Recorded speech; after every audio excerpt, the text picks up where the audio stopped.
Oi gente, tudo bem com vocês? Sejam bem-vindos a mais um vídeo do canal. Meu nome é Suelen e no vídeo de hoje eu trouxe várias dicas de como planejar bem o seu intercâmbio Work and Travel. Se tu é novo por aqui, eu fiz um vídeo contando só sobre os perrengues que eu passei durante o meu programa e o principal motivo por eu ter passado por todos eles foi a falta de planejamento. Então, se esse intercâmbio tá nos teus planos, fica por aqui que eu vou dar várias dicas úteis.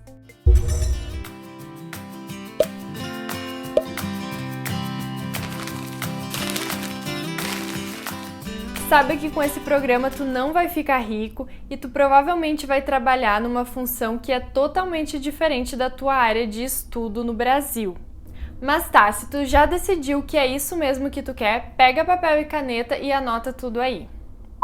A minha primeira dica para vocês é economize dinheiro. Se vocês, assim como eu, não nasceram em berço de ouro e precisam batalhar bastante para conquistar os sonhos, é importante que vocês comecem a juntar dinheiro agora. E isso não é uma coisa ruim, tá, gente? Pelo contrário, conquistar os sonhos com o próprio suor é algo muito gratificante. E se tu assistiu o meu último vídeo falando sobre os gastos, tu deve ter visto que esse programa não é um intercâmbio barato. A dica número 2 é pesquise bem a agência. Existem várias agências que trabalham com esse tipo de intercâmbio e é muito importante que tu visite mais de uma e só feche com a agência com a qual tu se sentiu seguro. Mas como assim, Suelen? Quando eu fechei meu programa, eu agendei horário com 2 agências diferentes, mesmo dia. Na primeira, a agência estava lotada e a pessoa que era responsável por me atender estava ocupada com outras pessoas. Então, a pessoa que me atendeu era uma pessoa que não tinha conhecimento nenhum do programa. Ela mesma me disse isso. Então, óbvio que ela não conseguiu esclarecer as minhas dúvidas e eu fiquei bem decepcionada com o atendimento. Na segunda agência, quem me atendeu foi a própria gerente e ela já tinha feito o programa e ela me passou segurança e esclareceu bem as minhas dúvidas. Mas mesmo assim, apesar de ela ter muito conhecimento sobre o assunto, tem várias dicas que eu tô falando aqui pra vocês que ela não me falou. A minha terceira dica é: não durma no ponto. Feche seu programa com antecedência. As entrevistas começam a acontecer em maio, junho, julho e é óbvio que as melhores vagas são as que acabam primeiro. Todo mundo quer ir para a Califórnia, todo mundo quer ir para um local bacana, todo mundo quer as vagas que pagam mais, então óbvio que as melhores posições são as primeiras que vão acabar. Se tu fechar o teu intercâmbio lá pro final do ano, como eu fiz, não vai ter tanta coisa interessante assim, não vai ter tantas opções para tu escolher. A minha quarta dica é: tenha em mente o tipo de vaga que tu quer, mas mesmo assim esteja aberto a outras opções. Como esse intercâmbio é um intercâmbio de trabalho, é importante que tu saiba quais são os teus limites e quais posições tu está disposto a aceitar. Eu, por exemplo, não queria housekeeping, cleaner. Então eu deixei bem claro para minha agente que ela nem precisava me enviar essas opções. O meu inglês já era bom naquela época e eu queria uma posição que me permitisse ter contato com americanos para que eu pudesse melhorar minha pronúncia. E eu sabia que como housekeeping eu ia passar o dia trancada limpando quartos de hotel, por exemplo, e eu não ia ter contato nenhum e não ia praticar e não ia melhorar o meu inglês. Essas vagas que não têm muito contato com o público normalmente são para pessoas que não falam inglês ou que falam super pouco. Quem já fez esse programa deve ter percebido que a maioria das pessoas que trabalham nessas funções não são americanos, são imigrantes, são pessoas de outros países. Então tu não consegue praticar o inglês com americanos. Outra vaga que eu tinha um pouquinho de medo de aceitar eram vagas que trabalhavam na rua. Por exemplo, em resorts, estações de esqui. Normalmente tem aquelas vagas para operador de elevador e afins, e o pessoal nessas vagas tem muito contato com o exterior. Passam o dia inteiro passando frio. Eu sou uma pessoa gelada por natureza, assim. Eu acho que eu tenho sangue de lagartixa. Então, para mim, ia ser muito complicado ficar numa temperatura de -20 ali passando frio. Esse é o tipo de situação que tu precisa avaliar, se tu vai conseguir ou não. E tá tudo bem, gente, tem várias opções de vagas e tu pode escolher a que melhor se encaixa contigo. A minha quinta dica é: esclareça absolutamente tudo com o empregador. Normalmente a gente faz uma entrevista por Skype com os empregadores, que no meu caso foi super rápida, eu acho que não durou nem 5 minutos. Eu não pensei em nada de pergunta para fazer para eles, e a única coisa que eles me perguntaram foi qual a data que eu podia começar a trabalhar, qual a data do meu último dia disponível de trabalho e se eu estava disposta a trabalhar em outros setores do hotel. Eu falei que sim. E eu não fiz nenhuma pergunta para eles. Então, eu vou falar para vocês exatamente o que vocês têm que perguntar e pega um papel e uma caneta e anota aí. E não termina essa entrevista sem fazer essas perguntas. A primeira pergunta que vocês precisam fazer é qual dia que vocês vão começar a trabalhar, de acordo com o dia que vocês vão chegar no país, obviamente, e qual o último dia de trabalho. Porque aí vocês garantem que vocês vão chegar poucos dias antes só de começar a trabalhar e que vocês vão ter emprego até a data que vocês têm disponível, para que o hotel não dispense vocês com antecedência. E se eles vão fazer algum tipo de recesso no final do ano, como aconteceu comigo. O outro brasileiro que veio para a mesma função que eu chegou uma semana depois de mim, e o que aconteceu foi que ele ficou completamente sem horário de trabalho até janeiro. Então ele teve que ir direto para outras funções. Então é muito importante esclarecer isso com o empregador. A segunda pergunta é quantas horas por semana eles conseguem te garantir. Quando tu recebe as fichas das vagas, normalmente tem a carga horária especificada ali, só que nem sempre é aquilo. Às vezes está, por exemplo, de 25 a 35, e é muito importante esclarecer isso com o empregador, porque, por exemplo, se eles só puderem te garantir 25 horas por semana, tu já sabe que tu vai precisar conseguir um segundo emprego, porque trabalhando 25 horas por semana, tu não vai conseguir recuperar o teu dinheiro e nem viajar e fazer coisas divertidas aqui.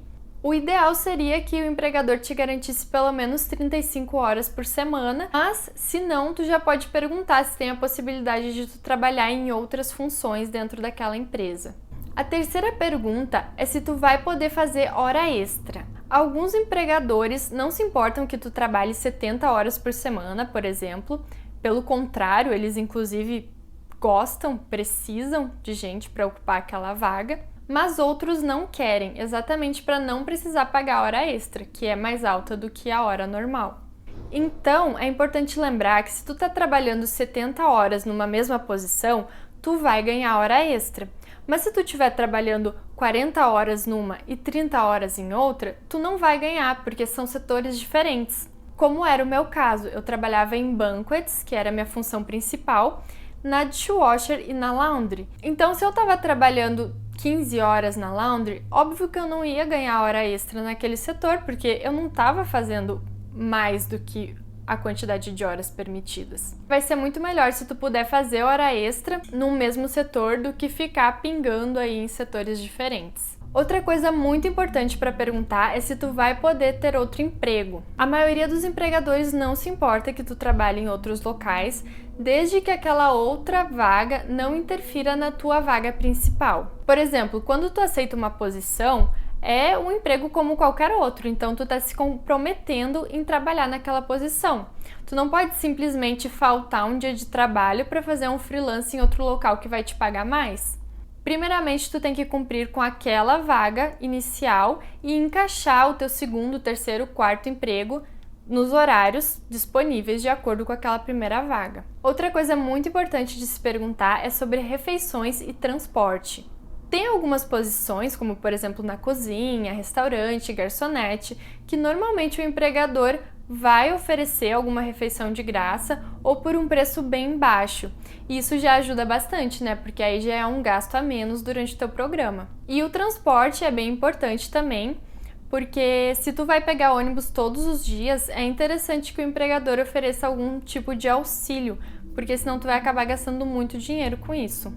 A minha sexta dica é dar preferências para vagas que incluam gorjeta. Grande parte das vagas que incluem gorjeta tem um salário base menor, Por exemplo, se numa vaga que tu não ganha gorjeta o salário é 12 a hora, numa que tu tem a possibilidade de ganhar gorjeta, o salário vai ser 8 ou 9. Talvez tu vai ver esse valor e vai achar um valor muito baixo, mas aqui nos Estados Unidos eles têm muito essa cultura de dar gorjeta. Eles dão gorjeta para todo mundo o tempo todo, porque é feio não dar gorjeta, é rude não dar gorjeta. Eles sabem que as pessoas que trabalham nesses setores fazem a maior parte do salário através de gorjetas. Então, mesmo que o valor da hora seja menor do que outras, a gorjeta faz toda a diferença. Gente, real oficial. Às vezes em uma hora que o teu salário é 8 dólares a hora, tu faz 20 dólares de gorjeta. Então assim, isso é muita coisa, isso faz muita diferença. Isso vai fazer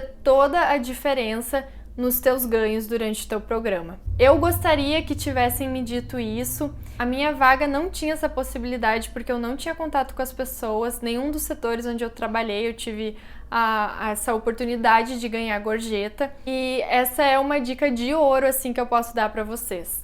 E a minha 7ª e última dica é pesquise a moradia com muita antecedência. A agência não ajuda nesse processo e muitas vezes o empregador também não. A principal dica que eu posso dar para quem está indo fazer o programa pela primeira vez é trabalhar para um empregador que forneça a moradia. Por tudo que eu já li de relatos, a parte mais complicada e mais estressante é essa parte de achar um local para morar enquanto tá aqui. Muitos deles fornecem por um preço bem acessível, por um valor bem acessível, porque afinal de contas tu tá trabalhando na empresa, e aí já é um estresse gigantesco que tu não vai ter, porque tu já vai ter onde ficar, tu vai chegar no local e tu vai ter onde morar já. Porque conseguir moradia aqui é bem complicado. Para quem viu o vídeo anterior, tem toda aquela questão de que os apartamentos não fazem contratos de aluguel tão curto, e se fazem é muito caro, e encontrar quartos em casa de família nem sempre é tão fácil, porque nem sempre eles vão estar disponíveis exatamente para o tempo que tu precisa. E muitas pessoas nem querem alugar por tão pouco tempo, eles preferem alugar para pessoas que vão ficar um tempo mais longo.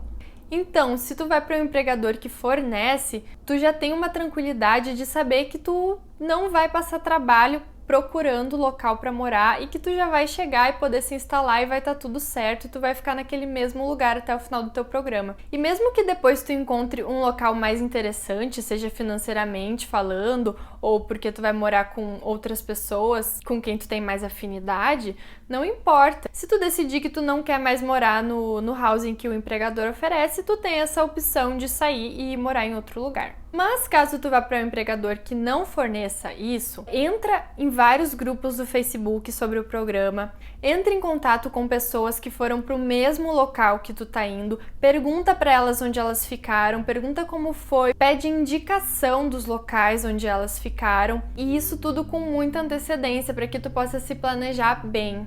Então é isso, gente. Espero que essas dicas tenham sido bem úteis. Eu gostaria que alguém tivesse me falado sobre elas antes de eu fechar o programa. Eu gostaria de ter lido, de ter assistido algum vídeo, de ter pesquisado mais. Espero que vocês tenham gostado e até o próximo. Tchau!